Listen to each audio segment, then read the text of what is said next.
Stigma warriors, whoa. Stigma warriors, let's start a conversation.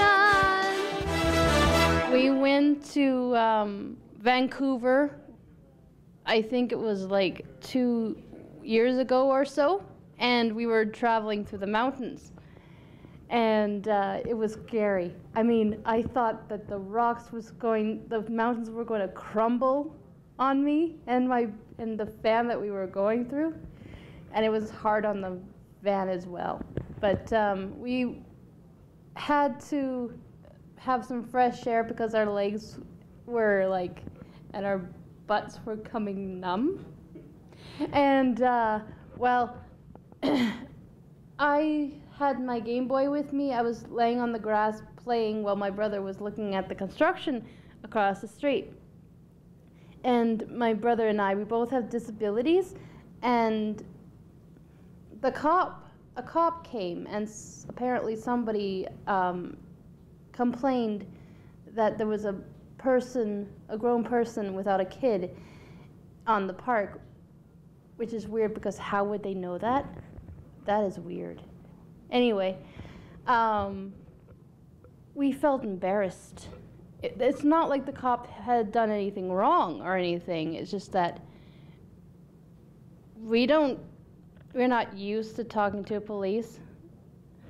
And it was very embarrassing. So we felt like we needed to leave. The cop said, "You don't need to leave." And the auntie says, "Well, we kind of have to now because everybody's looking at us." So, yeah, that's what happened. My brother was stereotyped, and it's like, why? It's so weird. And then,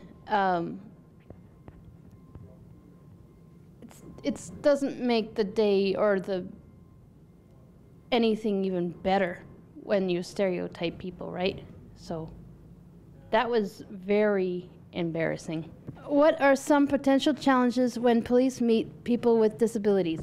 Some of the bigger challenges that we face are actually understanding and meeting people who we don't recognize right away. Like, not everybody, to see them, you would recognize that they have a disability. So that's the biggest part, is to first start to talk to somebody and understand there may be a disability, and then understand that we have to be able to treat and deal with people in a manner that is going to be comfortable for them. We don't want to put anybody at a way that would make them feel uncomfortable in dealing with police. What could make these interactions better? With police, we do a lot of training, and especially now in the last few years, we have a better understanding of disabilities that people have, people that are in the community, and we do a little bit of learning and knowledge development about different disabilities that people have and what we can expect when we're dealing with people. What does the Winnipeg Police Service do to educate officers? We start with training in the academy. So there's actually a section of the academy that's absolutely dedicated to dealing with disabilities, and a lot with mental health issues. And then we also get that training upgraded every year or every other year, where we just have to learn about, especially with some of the issues that people deal with, different drugs that people take, some of the different potential dangers that we're dealing with. We also have a special unit that is dedicated to dealing with people in the community. That's our Vulnerable Persons Unit, where they work with different agencies that are there for people who deal with mental health illness and different disabilities. And how do we ensure our rights when we interact with a police officer? Make sure that you know why the officer's talking to you, and make sure that you explain yourself, and just so that they know what they're dealing with. If you have a difficulty in communicating, explain that to the officer. You know what, could you please talk slower? I don't understand. Can you please, anything that would help you, explain it to the police so that they know, because we're there to help.